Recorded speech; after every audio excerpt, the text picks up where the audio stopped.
Let's get joined up. This week's show is sponsored by Bandcamp.com, an online record store and music community where passionate fans discover, connect with, and directly support the artists they love. There's thousands of bands and artists on there, including my band, the Rye Dogs, whose second album, Pigs Might Fly, is out right now. Here's a quick snippet of the title track, which is also available on Spotify, Amazon, and Apple Music. Because your eyes may be weeping, but your conscience is sleeping. So baby, don't you cry. Your faces are drying and you say... It's totally free to join Bandcamp, and as the Rye Dogs are brand new members, we're now looking to grow our fan base, so your support would be greatly appreciated. Just search the Rye Dogs, that's W-R-Y Dogs, and hit the follow button. Right, now we can cue the theme tune.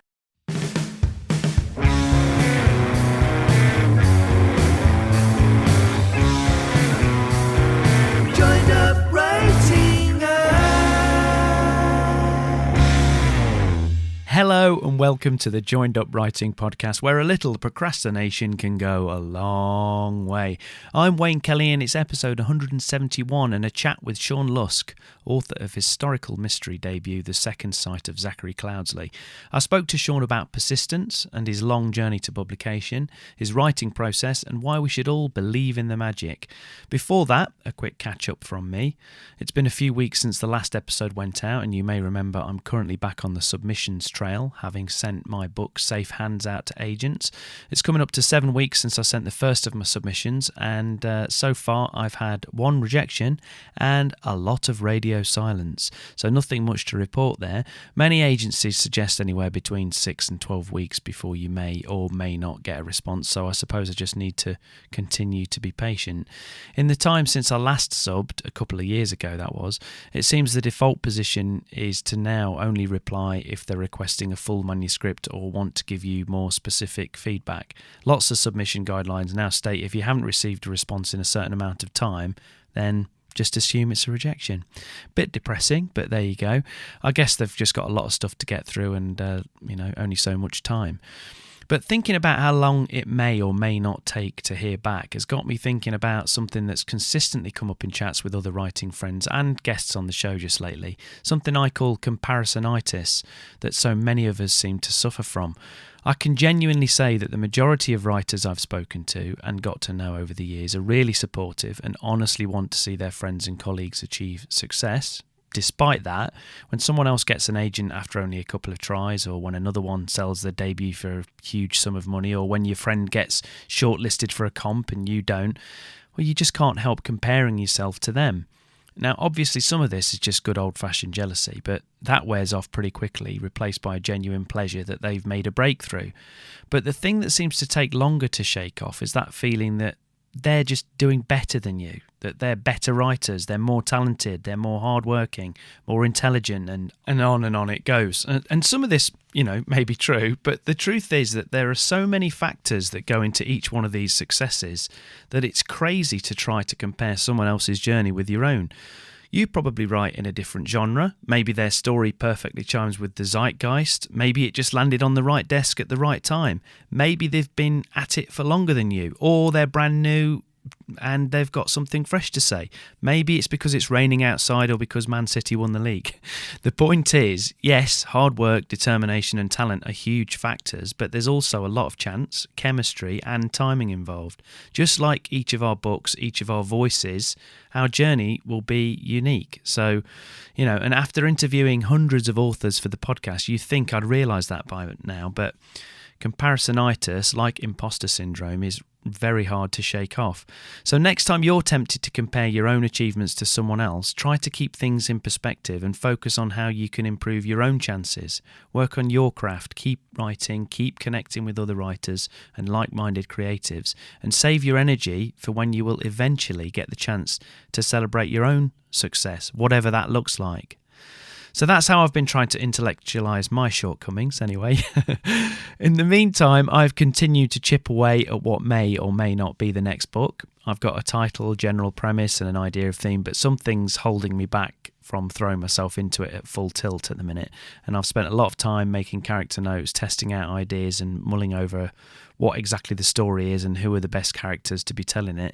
I also need to solidify who or what my protagonist is, or should I say my antagonist is. I'm trying to shake off the feeling that I'm not doing enough actual writing and embrace it all as just part of the process. Because Safe Hands emerged from a short story which became something bigger and then eventually ended up being something entirely different, and I ended up completely rewriting it. But it was all very organic, but it was also a very, very long way to go about things, and this time I want to be more organised and focused. But anyway, let's see what happens there. So that's me, but how are all of you getting on? How do you deal with comparisonitis and the stresses of submitting your work? Get in touch to tell me what you're up to, and feel free to fire questions at me too. The best way to get in touch is via email, wayne@waynekellywrites.com, but you can also tweet me at JUPodcast or drop me a line on the FB page. Also, don't forget to join the email mailing list at joinedupwriting.co.uk. Totally free, and you get a couple of downloadable goodies when you sign up, and you'll be the first to find out about upcoming shows and events. Right. Let's get to today's interview with Sean Lusk. So Sean is the winner of the 2015 Manchester Fiction Prize and the 2017 Fish Short Story Prize for Dead Souls, inspired by a visit to Gogol's house in Moscow.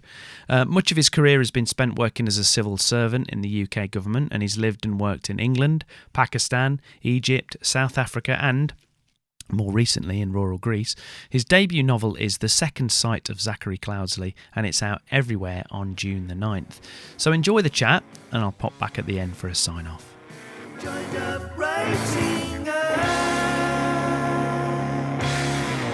Okay, Sean, thanks a million for joining me on Joined Up Writing. Really appreciate it. So why don't you just start off telling us sort of how things are going and give us a sense of where you're speaking from as well.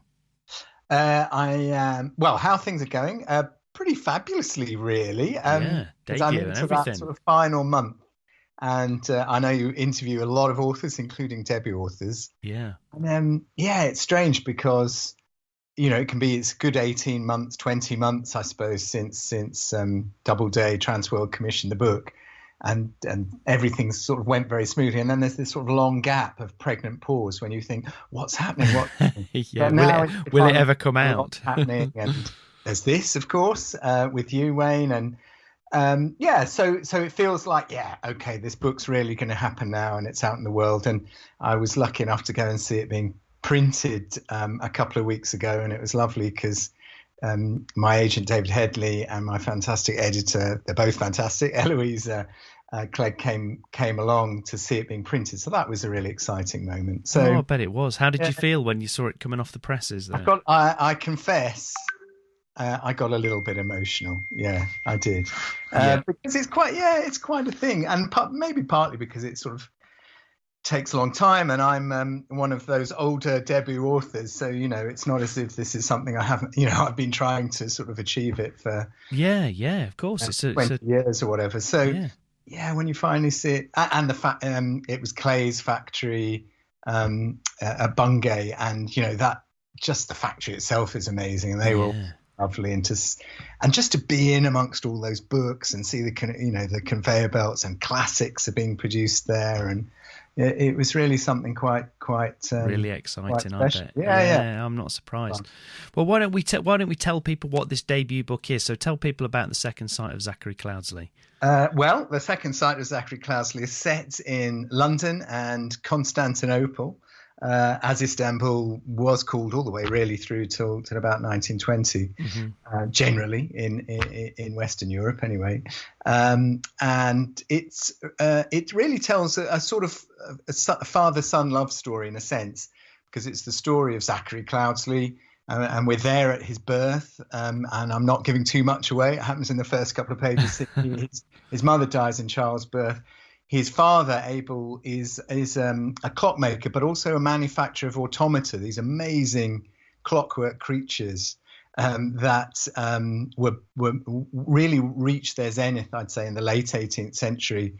And they were very much like early robots with amazing sort of computer programs. So he made those, but he was a very distracted father. And his late wife's Aunt Frances, was always sort of fighting to take control of Zachary, really. So she becomes a very important character in the novel, as does Grace Morley, the wet nurse.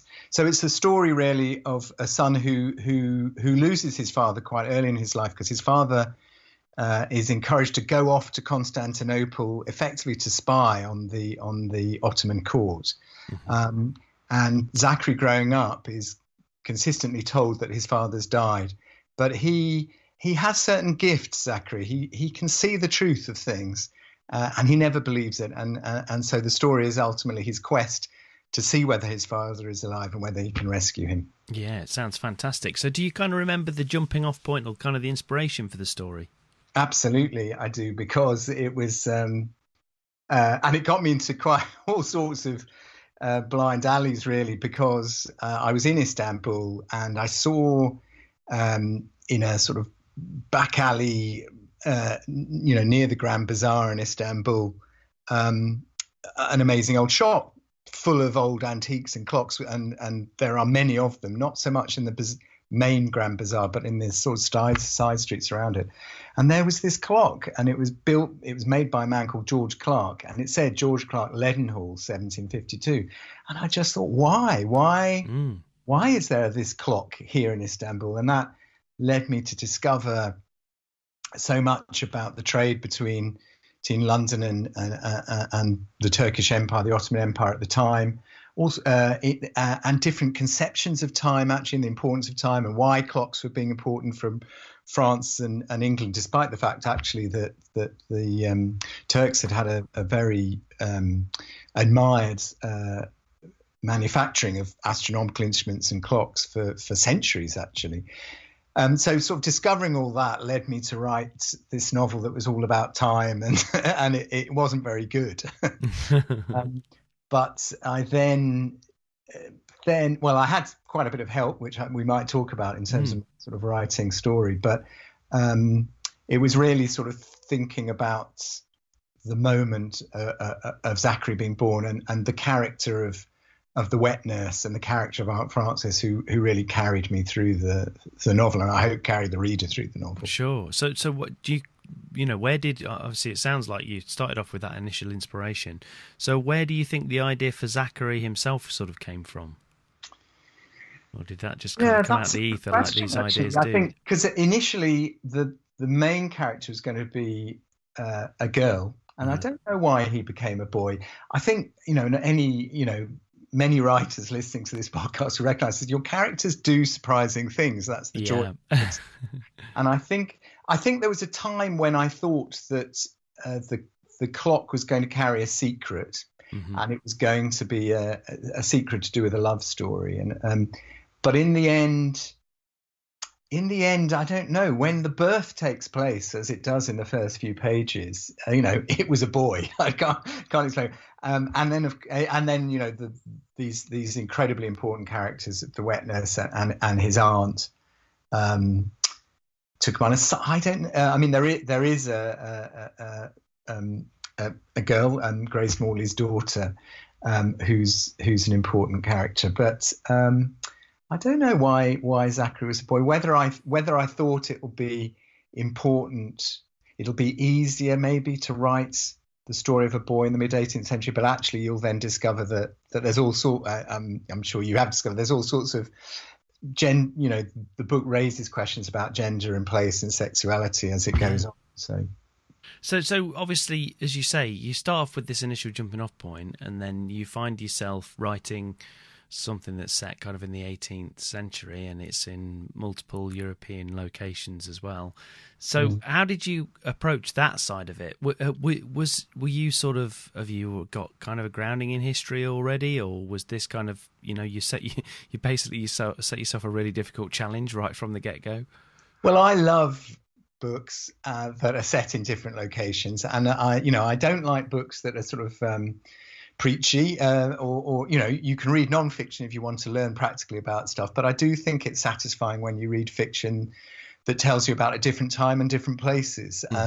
So I sort of wrote a novel that I knew I would enjoy reading. I think that's really important. Yeah, absolutely. And that sense of exploration. So I knew Istanbul fairly well. I've been lucky enough to live in many, many different places in my life, and have always been pretty interested in the Islamic world, and and I knew I wanted to have some issues with language. I think that's important too, because educated people in the 18th century were, I think, more familiar. There were may not all been polyglots, but I mean certainly tended to have a grounding in Latin and Greek, and often and French generally. Mm-hmm. Letters were very often written in French.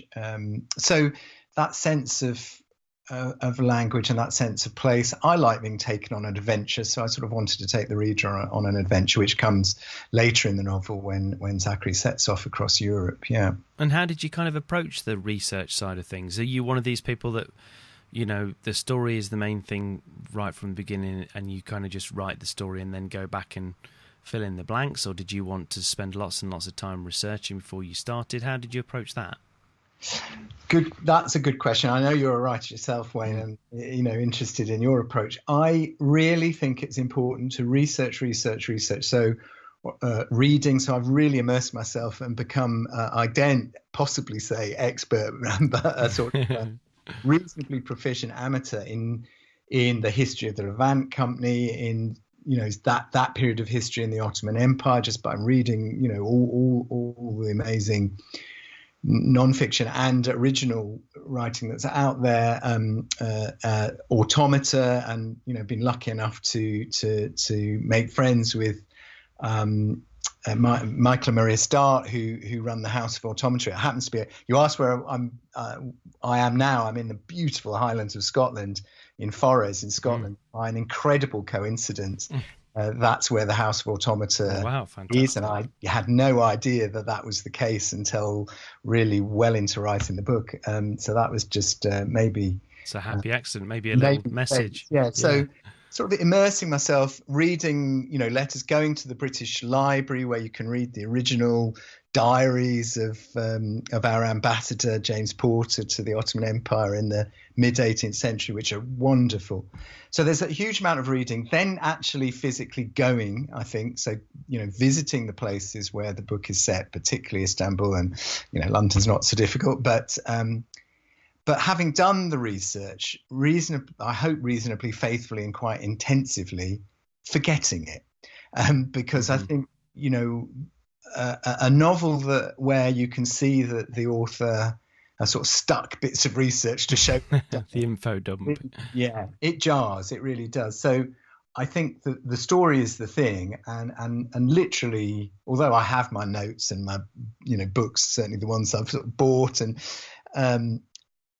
to my side, I virtually never look at them once I'm writing, because I hope I know enough to then just think about story and character and voice, which is everything, Yeah, absolutely. Yeah, I find with research, I mean, I don't write historical fiction or anything, and probably one of the reasons I don't is because I'm lazy and I don't want to have to research too much. But whenever I do come up against anything in my writing, and I'm actually writing, I do tend to just put square brackets or something and say need better information here or fill in blank here, just from a point of view that if I'm not careful, I'm tempted to procrastinate. It'll be an hour later or 2 hours later, and I've gone off down some research rabbit hole, and then I haven't done any words. So I tend to be like that. But there are certain things, I agree, there are certain things you sort of do need to sort of immerse yourself in or know, because you can't, because otherwise you find that you write about it and you're just way off. Like, the story is affected by it because you're saying things that just can't happen for whatever reason. So it's kind of finding a balance. And I think readers, I certainly know. I remember, so one of the people, and we're going back 20 years, that I did a writing, series of writing classes with Peter James, who's the sort of crime thriller writer. And I remember him saying that if he ever got anything wrong, sort of procedurally, in terms of the sort of police procedure or anything, he'd be picked up by readers on it. Yeah. And I think it's not just that a reader might sort of write an angry letter to your publisher or whatever, saying this is wrong, but more that as a reader, I think if something is anachronistic, or even appears anachronistic, actually, it snags. So, there are words like dad was a word used in the 18th century, but it kind of doesn't quite sound right. It sounds more, and there are quite a lot of examples where a word absolutely was authentically used, but it sounds more modern. Yeah. And you have to kind of watch out for it because a little alarm bell goes off. Yeah, but equally, in writing 18th century, I don't want to make it so sort of alienate people. Thee and thou, and yeah. I don't, I'm not right. I'm not Henry Fielding. I'm not. And it's a modern book, yeah. It's a modern book, and I want it to feel both contemporary and yet plausibly of that time as well. Yeah, definitely. So let's go back a little bit then. So why don't you sort of tell me how you came to writing in the first place? What's your earliest memory of writing in your life, would you say? Well, of course, professionally, I've been writing for, all my life almost. I do remember that the two things I was any good at school were history and English. And of course, I didn't study either of them, and not until I did a degree later in life. I did an Open University degree.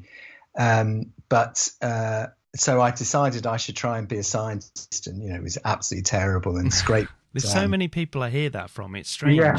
It's almost like they feel guilty for pursuing English or something. I've had a number of people say that. They said, so obviously I tried to be a scientist.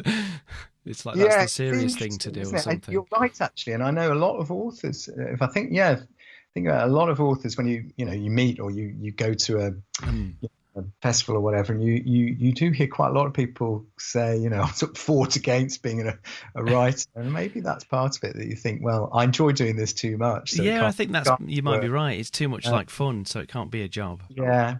So then, professionally, I was a civil servant for very many years, and writing briefs for ministers, and actually, I sort of think I had to become fairly good at it, because then I spent quite a few years teaching civil servants how to write crisply and concisely for Parliament, for ministers, how to write speeches, which is actually, speech writing is quite close to creative writing. So that was a very enjoyable thing to speak. Yeah, especially given some ministers' speeches particularly are full of fiction. An awful lot of minister speeches are not very well written, as written by civil servants. However, the best ones really do. Of course, tends to be that they, a particular advisor, sometimes a political advisor, sometimes a civil servant, will work closely with the minister. Well, they have to be emotive, don't they? They have to kind of move people. Yeah, absolutely. A speech is about being persuasive, and you can't do that really with sort of dry stats and a few dry facts.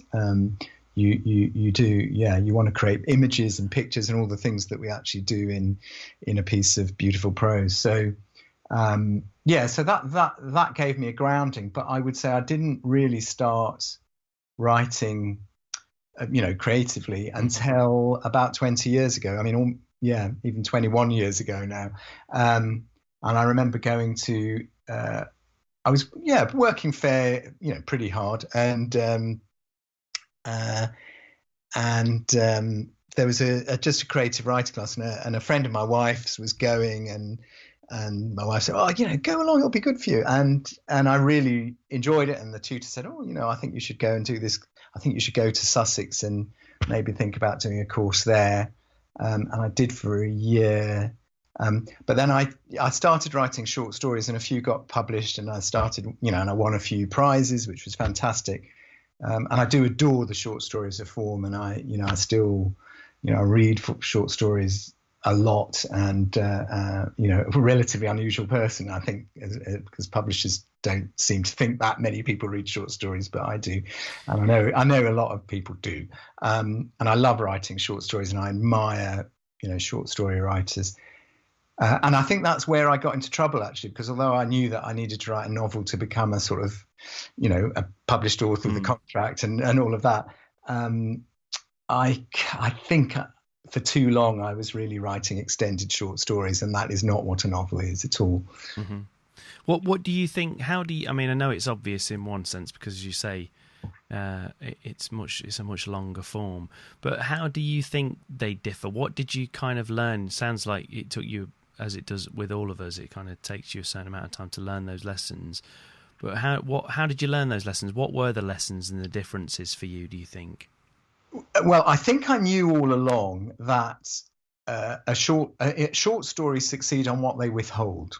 A good short story leaves the reader with satisfying questions to ask. What was that conversation? I mean, one thinks particularly, say, Raymond Carver, where they're very spare, but they don't have to be spare. Alice Munro's are more full, or Grace Paley, the great Grace Paley. They're very fully rounded, but there's always a sense that you start in as late as possible and you leave the story as early as possible, in a sense. And you've got that sense, and that's why I think the magic of a really successful short story is they really expand in the mind after you've finished the reading of them. You would be, generally you can read a short story in an hour, maybe, or even less. Some of them, but you'll think about it maybe for days, maybe for the rest of your life. I can certainly think of short stories that I think about always. So that's how a short story works. A novel absolutely does not work that way. A novel, to succeed, needs to create a really complete world that is wholly satisfying. Not to say that the reader might not finish it with some questions to ask or feeling. I mean, the lovely early reviews I've had of Zachary, quite a few people saying, I just didn't want it to finish, or which is exactly what you want. But it does need to be rounded and complete, and you need to feel that the characters, their motivations. That's very important, I think. And sometimes, I often got told that my writing was very cinematic, which is great on the one hand, and I would, obviously love the novel to sell to Netflix. It hasn't yet, but actually cinematic writing. Sometimes, if you write too cinematically, you're not revealing enough of the characters' emotions and motivations, I think. Because, of course, with a film, that's what a great director and camera person, and of course the actors themselves bring. They convey all of that in their skill. But that's the difference. As a novelist, you've got to do that work. I think you're right, and I think that's definitely something that I've kind of grappled with over the years, because I write scripts as well, and I've spent a long time, writing short films and different bits and pieces, and as you say, with that, the action and the dialogue has to do everything. You can't. I mean, you can. There are things you can do. Obviously, you can have a voiceover and you can sort of say what someone's thinking and all that. But we don't tend to do that as much now. It's kind of gone out of fashion. So you do kind of have to show what this person will be thinking simply just through their actions and what they say, which you can do. Obviously, there are elements in a novel, and there are great passages where you can do that. But I've often had, in the past, I've had feedback with like, well, tell us more about that, or just let us inside the head a little bit more. What's the thinking behind that? What's the motivation? You've got the space to do it. It doesn't have to be so spare all the time. I think you're right about that.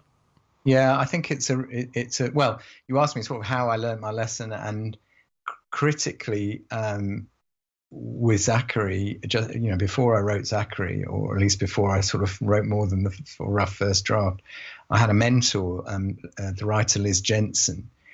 And she really, really, really knocked me into shape, I think, because I've been getting good feedback, and I'd come close quite a few times, but I knew there was something wrong, and honestly, I couldn't identify what it was. And as soon as she told me what it was, it was so obvious. And I thought, why is it taking 20 years for someone to tell me? But I think that's, Liz's skills. She's a really. And amazing. Is that kind of what she said? Was that kind of the main? She's the first thing she said to me. I think she read 10,000 words. That was the sort of first chunk she read, and she said, "You're terrified of writing a sentimental sentence, aren't you?" And I said, "Well, yes, I don't like sentimental writing." She said, "Well, you'll never write a sentimental sentence, so don't worry. Push the sentiment. Push the emotion. Really your reader needs to feel the sort of, I don't think she used these words exactly, but the beating heart of every character. Really, the reader needs to feel the emotions, and that talking about script writing, that is where you're relying on the actors and the director. to do that work. And actually, you can't overscript that, because I know actors get infuriated if they're overscripted. That's right. You know, you have to rely on the actor to be able to convey that emotion in the tone, in their expressions, in their silences. You know, and I think that's right. And it kind of has to be. I mean, with the script, it kind of has to be there in the script, but it's a different way. It's about. I mean, the old saying is acting is reacting, and it is kind of about that, really. You kind of have to. You kind of have to hope that a good actor will be able to join the dots and sort of see, well, how did we get from here to here? You know, where are we trying to go in this scene, and how do I get emotionally? How do I get from the beginning A to B? You know, and that's actually good fun. I mean, I've done that before, where I've directed actors, or I've sort of coached them with a script that I've written, and we've kind of gone through, and that's a good thing to do, to help with any kind of writing, actually, when you do it, because you suddenly realise, there's not enough in there to tell them that, or there's not enough for them to feed off there, or I would have written it differently if I'd had another chance to do it. So that's quite a good thing to do, which obviously when you're writing a novel, you don't get that luxury. It's you I know you work with an editor eventually and you're getting feedback, but when you're actually writing it, you don't get that luxury, do you? No, although I think, you know, writers, I mean, every writer, I think, has a different approach to sort of editing themselves. And I know some sort of like to write a complete draft, then go back and edit. Yeah. I tend to sort of, when I sort of start again in the morning, I'll often just read back everything I wrote the previous day. Sometimes I'm starting from the beginning. So when you get to the end of the novel, you know, half my day is just reading from the beginning. But somehow, you know, you're always sort of polishing and picking up and finding things. So I think that's important. But the real magic is that your characters come alive and speak to you as a writer. If you're really succeeding, they're telling you what they're thinking and what they want to do, and they give you their dialogue if they're powerful enough, and that really then lifts a book, I think. Definitely. So on that kind of subject, when you're writing, do you plan out everything before you start, or do you know exactly where you're going in the scene, or do you just start and see what happens? The great planning argument. The debate, yeah. It's a bit like nature and nurture. It's sort of interesting, but ultimately pointless. It's whatever works for you. I think. Well, it was. I think just writing, which to a lot of writers, including myself, feels good. Yeah. Does carry risks, and again, it was something Liz was sort of really taught me to plan, and of course, there's a lot. You know, there are loads and loads of good books giving you advice on writing. So I did end up with a sort of 20-meter set of flip chart paper with spidergrams on every page, with sort of. So some for characters and characters' motivations, and the sort of things they tell you. What does this character have in her pocket, or what was her first love affair, or whatever it might be. So you really get to know the characters, and then actually a sort of plot line, month by month, year by year. And I think that was a very helpful process. But a bit like the research, I expected I'd be referring to it all the time. I never, having done it, I'd never look back at it, and it was probably only when the final edit, and even it had been, gone and been proofed, that I looked back and thought, oh, this doesn't bear that much relationship to what I plotted. But it was very, very helpful to have thought it through. What is the story here? What are the interactions of the characters? Where will they end up? And the fact that I didn't stick to it doesn't matter in the slightest, but I needed to know that. You've got a general sense of direction, and I think, as you say, knowing your characters is a huge part of it. And I think the other thing with it as well is whether you actually sit down and write a plan, or you do the work on the page or on a notepad or whatever, or it's just purely in your head, it's purely thought. One way or another, you are doing that anyway. At some point you do have to think about what comes next, even if you're doing it on a sort of chapter by chapter basis. You are doing that. You are, and I think, and I'm sure it works for a lot of writers, and I certainly kind of used to that. I think I would, if I were making recommendations to writers, particularly people who are in, relatively early stages of being a writer, I'd say, if it feels uncomfortable, then really do it, because actually that's telling you it's probably really important, to spend that time. It doesn't need to be ages. I mean, research will typically occupy, months possibly, but that process, you might just lock yourself away for a weekend, have a lot of floor space and plenty of flip chart paper. Yeah. But, really, really think about your story and where it's going without thinking about writing, without thinking about putting the sentences together, creating voice and character and worrying about point of view. Just, write who's who, what are their relations to each other, what's their background, where do they, go to school, if they went to school at all, did they ever go hungry, all those things. And it just means that the magic is much more likely to happen when you go back and start to write again. So I think it's and the other really important tip, and I did a course with a tutor who will certainly remain nameless, but I remember that person saying, you could, if you've got scenes, write your different scenes and then string them together like a necklace. And I thought that was really alluring because, of course, as a short story writer, Sure, yeah. What I wanted to do. I wanted to write scenes and then put them together. And I think it's fatal to the endeavor of writing a novel, actually, because you just don't have that forward propulsion.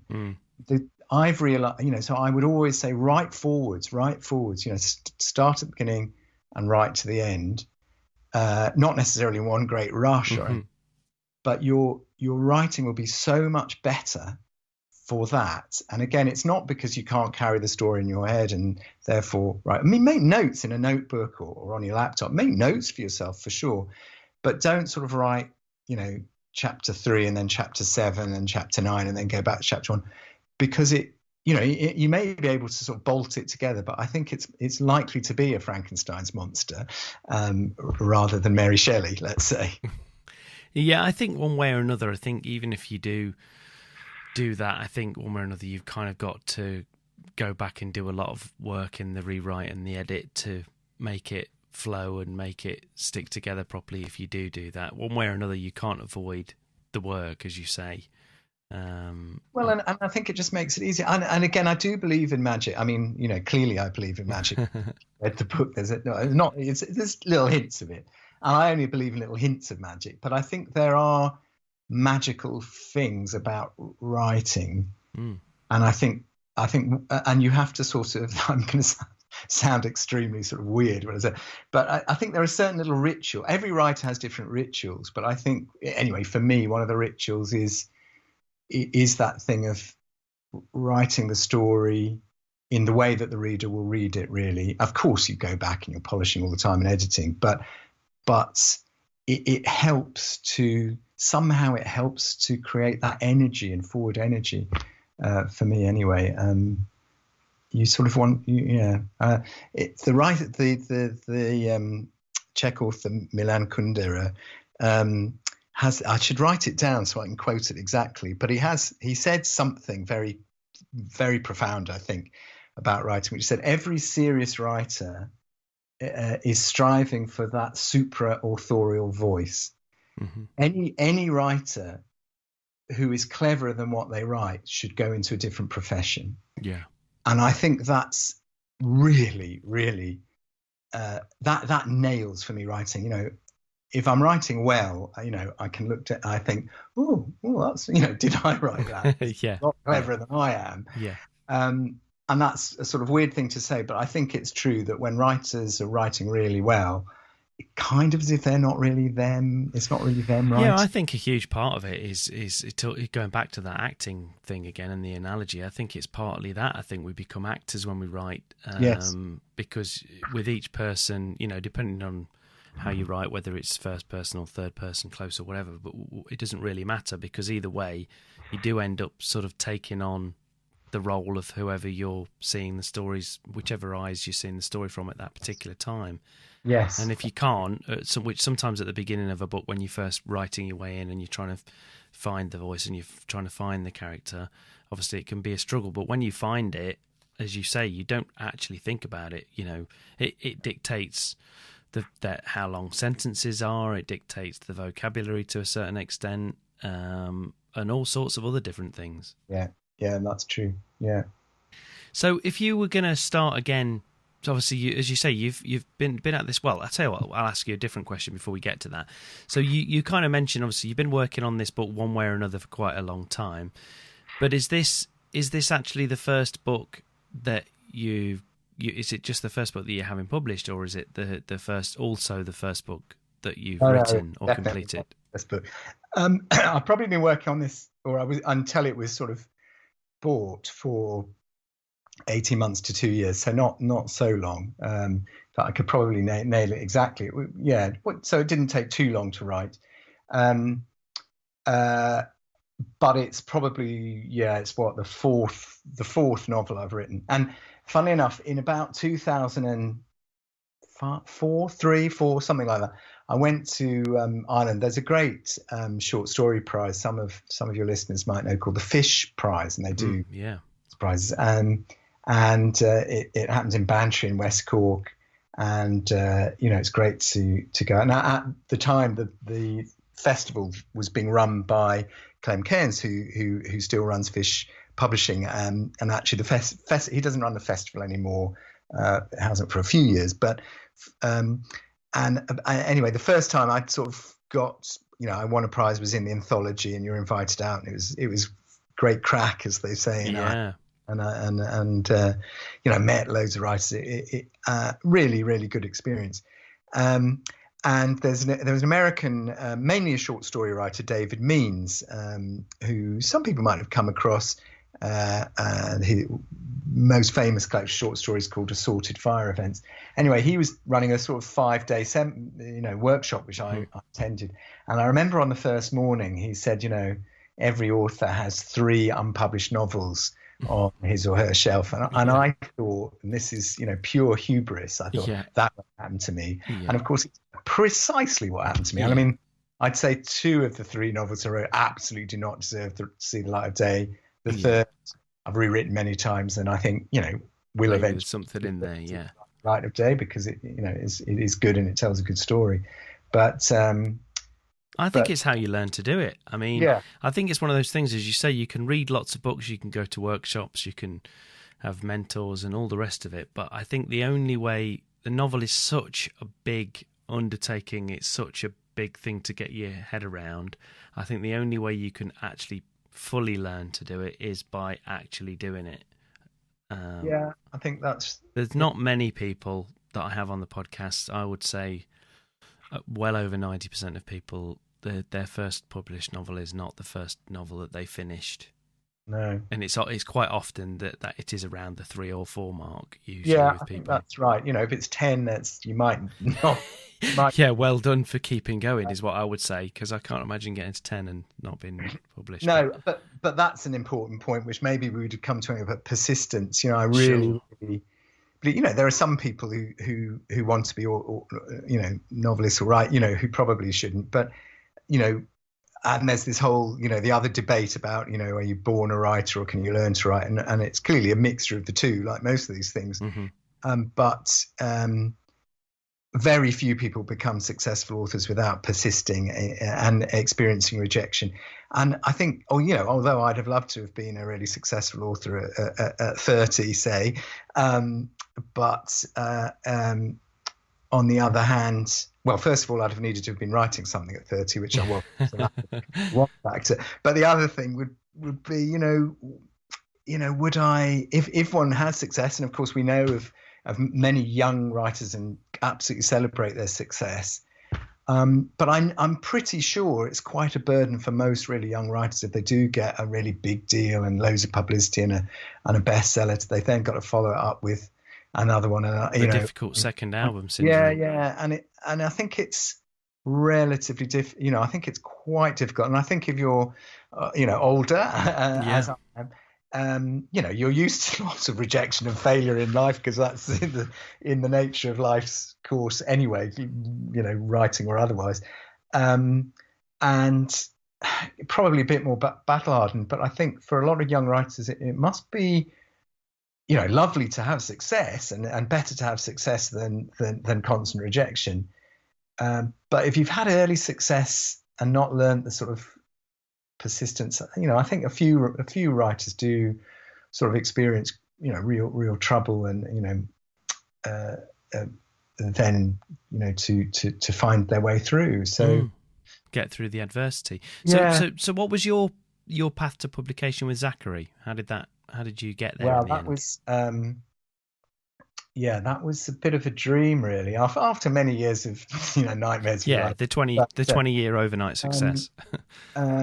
But I had so with sort of one of the earlier novels, I had an agent, and it hadn't really worked. It was all very amicable, and he was wonderful. Sadly, no longer with us, but he was wonderful, and we really enjoyed each other's company and so on. But I could see he wasn't quite right for me, and he wasn't particularly working with me to improve my writing or anything like that.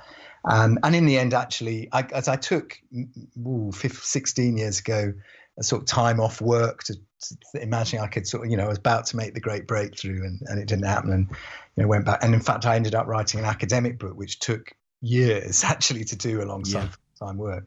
But did manage to, and that I would say I probably lost 6 or 7 years actually just writing that academic book. Yeah. But then I had a second agent. She's also wonderful, very different, really worked on my writing hard, really did a lot of editorial work. But in the end, I just didn't feel it was working, and I guess she didn't either. And again, we very amicably decided, I don't think this is working for either of us. So I'd had 2 agents, which was, and again, that's not that unusual. You'll meet authors who sort of are on, find their right agent, perhaps only on the 3rd time. So Zachary, I sent it off, very typically to sort of a batch of 5 agents and another batch of 5 agents. And I was pretty much at the point of giving up when I got the sort of magic call from my current agent, David Headley. And it's just a magical call. He said, you've got to send me the rest. I've just read the first, send me the rest. And I said, oh yeah. But I thought, well, I probably won't hear anything, or maybe something in a month.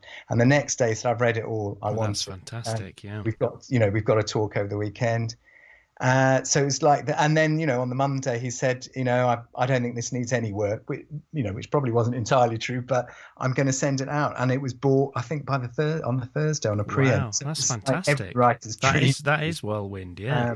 And it was a dream because, it's with Transworld, it'll be Doubleday for the hardback. And my editor, Eloisa Clegg, is just absolutely wonderful. She's such a delight. And she just, gets the book entirely. I often feel gets it better than me. I think we didn't have to do a huge amount of editing, but what she did do, every single thing, I thought, oh yeah, that's right. That absolutely improves it. So it was a great experience. Yeah. That's brilliant. That's exciting. Mm-hmm. So as we kind of move towards wrapping things up, what would you say over your life and over your creative life and everything else, what would you say has been the best piece of creative advice that you've been given along the way? And it doesn't necessarily have to be very writing specific. It might just be something that's kind of helped you along the way creatively or whatever. Oh yeah, well, I mean, obviously persist is definitely a sort of sign people just have up over their doors. Yeah. So I think that is part of it. I think for me, actually, the most useful thing has probably been having a couple of fantastic writing groups I'm part of. Mm-hmm. But I mean, that said, I've also been, I think it's hit and miss, and you have to really try. And I mean, so I'm in one writing group, and we, we're in touch with each other most of the time, but actually we really only kind of work together twice a year, and we go on a retreat on the North York Moors. Nice. And it's about half poets and half novelists, and some people are both. And it's just a group where absolutely trust them. They've really, really helped me, sometimes with confidence, sometimes with really detailed editorial notes, I think I just learnt so much, and that group in particular has just often, because we'll read to each other in the evenings bits, poems or whatever, and I know, so, and often it's a lot of praise, and that's really working, but I want to hear more from that character. And if something's not working, I'll absolutely say, nah, this is. That's what you want, though, isn't it? That honesty, yeah. That's what you need from a group. And I also am part of a London writing group. We actually met on a course, Curtis Brown Creative course, But the real value actually has been that we've all kept in touch, and again, we sort of keep in touch and critique each other's work, and but it takes time to find the right, obviously a bit of luck, and time to find the right group. But yeah, that if you can, have trusted friends who are themselves writers, that's enormously helpful, I think. That's fantastic. So kind of as we wrap things up, we just tell people, well, first of all, tell them when the book comes out, and obviously tell them where they can find out more about you and your work online, social media and all that stuff. Yes, thank you, Wayne. Yes. So the book is published on the 9th of June by Doubleday in all good bookstores. Well, certainly available for pre-order. It'll also be out on audio and Kindle and all the usual things. Pre-order, Waterstones, Amazon, whoever you like. Book your independent bookshop, even better. Order from bookshops, including Waterstones, preferably. Bookshop.org, there's another one you can order from. So, but yeah, it's widely available on pre-order at the moment. And I've got a website which I tend not to update very much, but you can find some of my writing and short stories there, which is Sean Lusk, one word, SeanLusk.com. And I'm on Twitter, which is at Sean Lusk1. And I'm on Instagram, which is Lusk7122, I think. Well, I will find out, and I'll put it all in the. Yeah, but you can find me on. You can find me on social media, and I try. I'm not brilliant at it, but you and me both. Transworld are very patient with me, and they help me get stuff out there. So that's good. And there will be a few events and things, I think, kicking off. Plenty of stuff. I hope people will hear about the book, and obviously, I don't feel it's mine in a way. I feel like Zachary's going out in the world, and I love Zachary, and I love every character in my book. So I want them to succeed. Absolutely. They're like your children, sending them out into the world. Yeah. Absolutely. Well, good luck with it, Sean. It's been brilliant to chat to you. But for now, thanks for coming on Joined Up Writing. Oh, thank you, Wayne. It's been a joy. Thank you. Joined Up Writing. Okay, thanks again to Sean, and I'll put a link to his book in the show notes over at joinedupwriting.co.uk, or you can find it in the podcast description on whatever device you're listening to this on. That's pretty much it for this week, but don't forget to get in touch with all your thoughts on the show, feedback, and to tell me what's going on in your writing world, and you can do that by dropping me an email at wayne@waynekellyWrites.com. Also, remember you can find the entire back catalogue of interviews on the website. Make sure you subscribe at Apple Podcasts, Stitcher, Spotify, YouTube, Overcast, or wherever else you get your podcasts from, and then you can have the podcast downloaded automatically every time. Also, remember to leave us a nice rating and review on Apple Podcasts or anywhere else, as it really does help other people to find the show, or, just tell your mates. So that's it for this week. Thanks for listening. I'm Wayne Kelly. Happy writing, stay safe, and I'll see you next time.